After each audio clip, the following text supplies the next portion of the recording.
This is Akashvani. Time for a weekly program, Our Guest. I hand over the mic to the show host for the same. Welcome, Arman Ali, to our lovely studios here at Akashvani. It is indeed an honor to have you here. With over 2 decades of experience in advocating for disability rights in India, he currently serves as the Executive Director of National Centre for Promotion of Employment for Disabled People, NCPEDP. So Arman has played advisory roles with various organizations including Election Commission of India, National Human Rights Commission, and the Ministry of Social Justice of Empowerment. Contributed to significant advancements in disability rights, including the launch of the Javed Habib Fellowship for Youth and Disabilities, the first of its kind in Southeast Asia. Welcome to our studios, Mr. Arman. Thank you so much for having me here today. The World Youth Skills Day is a United Nations designated observance that is celebrated annually on July 15th. How do you look at it for the disabled youth? The youth with disability in India has a lot of potential. The potential to lead in the future, and not only lead in terms of disability rights, but in contributing to the great nation building that we are. If you look at the figures, we are one of the youngest country in the world. The average age is less than 25 and so on. If we do not invest in disability, for example, the young youth, we run a fellowship for youth with disability. You mentioned as it is one of its kind in the entire South Asia Pacific region. We have 25 young youth with disabilities from across, right from Punjab to Nagaland to Shillong to Kanyakumari, Jharkhand, Bihar, and across the country. And I have a very close interaction with them over the last 20 years, young people with disability. And I see there's a huge potential. And if we don't invest in disability, in skilling them, in bringing them onto the table to participate in any policy making or anything which is about them, or even without, we will incur a cost. So if we invest, there will be a return of investment. The people with disability, the youth with disability will add to the nation building, will add to the GDP.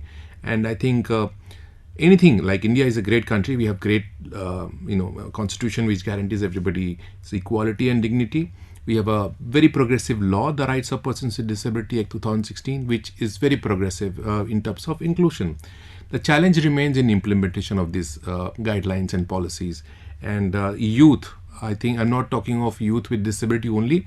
The youth has to build their understanding in terms of inclusion, how to ensure that no one is left behind. And disability is something which cuts across. It's not only that you will find disabled people for only one community or only one state or only one gender or one religion, only one economic strata.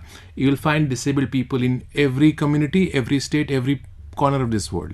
So ensuring that everything is designed in a manner that leaves no one behind is the key. And that is something for the youth to learn, to look, reach out for each other, keep an eye out for each other, and disabled people vice versa. Just cannot just keep the focus on themselves, that what about us? We need reservations, we need concessions, we need XYZ. I think it's time that we talk about equal opportunity, reasonable accommodation, and so on. Right, yes. Skills training improves employability and reducing the global youth unemployment rate also. So the growth opportunities and social inclusion of the disabled into the society, especially as we celebrate the World Youth Skills Day, I think will hold a bigger meaning and bigger value, it will have an added value. Any comments on that? I think, the way India is growing, India is a growing economy, is going to be the third, fourth economy in the near future. And if we come up with something which is inclusive of people with disability, we will send a very loud message to the whole world. And we, as we are in a leadership position, we people are from across the world is looking at India. I think we are very well placed to kind of start the skilling or focus on skilling. There has been focus from last 10 years around skilling of disabled people. There is a skill council for persons with disability which is set up by the government. But there is a lot that is need to be done, because something cannot be done in silos. The entire ecosystem has to be put into work. How do you envision the future of disability rights advocacy in India, and what are the key areas that still require substantial progress? very important that we create an awareness, a large campaign on awareness. NCPEDP is currently working to create a awareness, on disability. Like we had Beti Bachao, Beti Padhao, or skilling was a good campaign. So one, that creating awareness about needs of disabled people, talking about the life of people with disability, the lifespan. It is not just you get a disability and give you a wheelchair and that's it. People need education, people need health, people need employment, people need care, family, to participate in society and so on, and also political participation for that matter. So one, I would say awareness. Second, to get the data right, so that we have the right information of the kind of people with disability we have. There are 21 categories of disability which Government of India recognizes by Rights of Persons with Disability Act. Understanding their needs and ensuring that all system, whether it is education, whether it is skilling, whether it is employment, whether it is health or transportation or any product or services, is not designed without keeping in mind the need of these people with this people of disability in this country. So I think the future is to have data, awareness, and ensure that all products, services, systems, infrastructure is inclusive of disabled people's need. Could you share with us the impact of Javed Abidi Fellowship for Youth and Disabilities in Southeast Asia and its significance in promoting inclusivity and empowerment? Yeah, so we run this program only in India, and it's one of its kind in the entire region. That's what we want to say. And we wanted to identify youth with disability from across the country between the age of 18 to 25. And it's a 3-year fellowship program, and each youth with disability who was identified, somebody from Shillong or Nagaland, Jharkhand, Odisha, or Haryana, Delhi, and so on. Everybody picked up their thematic area. Maybe somebody was working on accessibility of schools, someone was working on employment, somebody worked on health, and so on. So trying to bring out narrative of disabled people and the challenges and the barriers they face on the everyday basis, in the grassroots, in the hinterland of this country. We wanted to first build their capacity in understanding disability rights and advocacy, and also look at the other initiatives of other civil society organizations and the government and civil administration, and try to find disability into that. So building the capacity, now some of them have been speaking at the international forum. Quite a few of them have started their own organization. A few have found employment with other, civil social ventures. So I think, and there, quite a few of them spoke in forums in G20 in India, and one of them has gone to Brazil to speak in G20 there. And there is one of my fellow who is doing work on climate change and its effect on people with disability in India. There's somebody who's doing on how to bring accessible tourism. There's somebody who's doing on health, Anganwadi workers, and looking at disability from an early childhood development point of view. So this work which they have done across the country and engaged with all stakeholders has created a lot of awareness amongst people at large. Can you provide some insights of your experience in serving advisory roles with institutions such as Election Commission of India, the National Human Rights Commission, and the Ministry of Social Justice and Empowerment? Yeah, from time to time I do get these assignments, and I'm in the core committee of Election Commission of India, which is to look at accessible elections. When you see that disability is one of the priority in such a large exercise in the country of Election Commission of India, it gives you a lot of hope. I think we have done well from last 10 years. We have moved forward a lot. A lot of this accessible elections. Now, postal ballot is allowed for people with disability. All polling booth has a certain must-have facility for people with disability. You have the mobile voting facility. There are gaps here and there. There is always lack of awareness among disabled people, and it's a large exercise. So there's a lot need to be happen. But you understand, when you vote, you have the right to question also to your elected representative. And this year you may be aware that NCPEDP also developed a manifesto for people and by people with disabilities, and we gave it to all political parties, and some of the political parties we put 10 demands there and have to incorporate those demands. So when you are in advisory roles like this, you get an insight, you engage further. We work closely with NHRC, we picked up the issue of health insurance for persons with disability.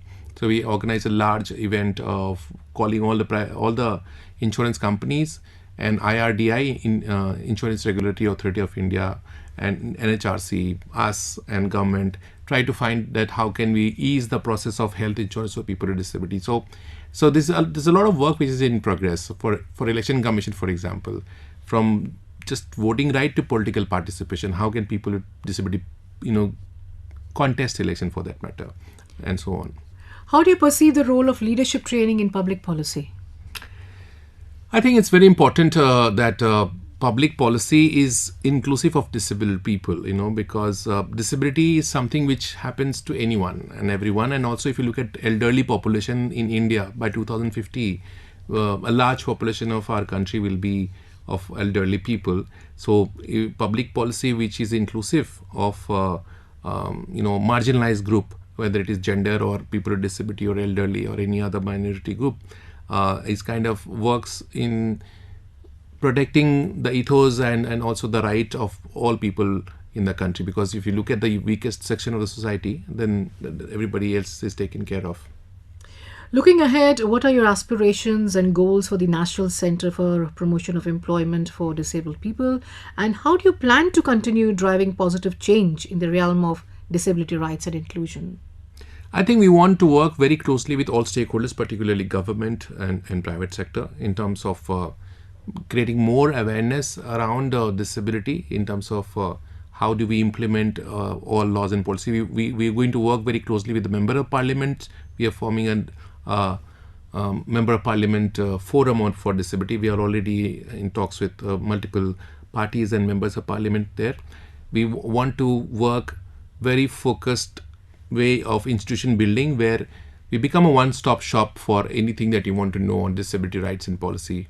We should be able to collaborate and cooperate and work together. Coming back to Northeast, what are your what have you been doing there in Northeast so far? Oh, I am from Guwahati, so I'm born and raised in Guwahati. So Northeast is very dear to my heart, and I worked with Shishu Sharati, the organization, my previous organization, for 9 years. I was the executive director there, which has a large presence in all the northeastern state. Difficult terrain, it had its own issues in terms of disaster, conflict, and so on. And disability kind of fell through, in trying to bring it to the notice of the policymakers.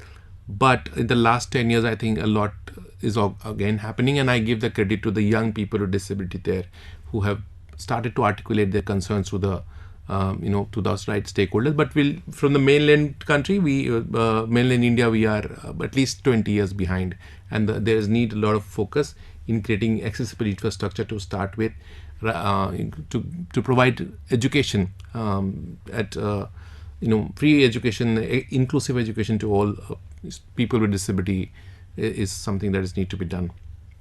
I kept the best question for the last, and that is your national award for the most efficient disabled employee in 1998. What was its impact as you stepped out?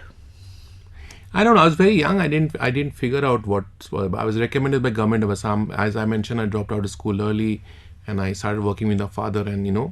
And I saw this award thing, and I mentioned it to somebody, and the application process happened, and the government of Assam recommended me for the award. I didn't sink in, till the time I met then the Prime Minister, Sri Atal Bihari Vajpayee ji, and I shook his hand and he congratulated me on that kind of a thing. I felt that is for real. And I've met many, people with disability during that award function, and I realized that nothing is wrong with me. I am part of this country, this world, and one of the diversity that we have, and I don't need to be fixed. Everything around us is gatekeeping, is creating barrier, and that needs to be worked with and sort out and find solution. Amazing. That was fantastic, where Arman's commitment to creating a world where no one is left behind. Well, thank you so much, Armanji, for being with us. Thank you so much. It was a pleasure. You were listening to the weekly program Our Guest, that is broadcast every Monday at 9:15 a.m.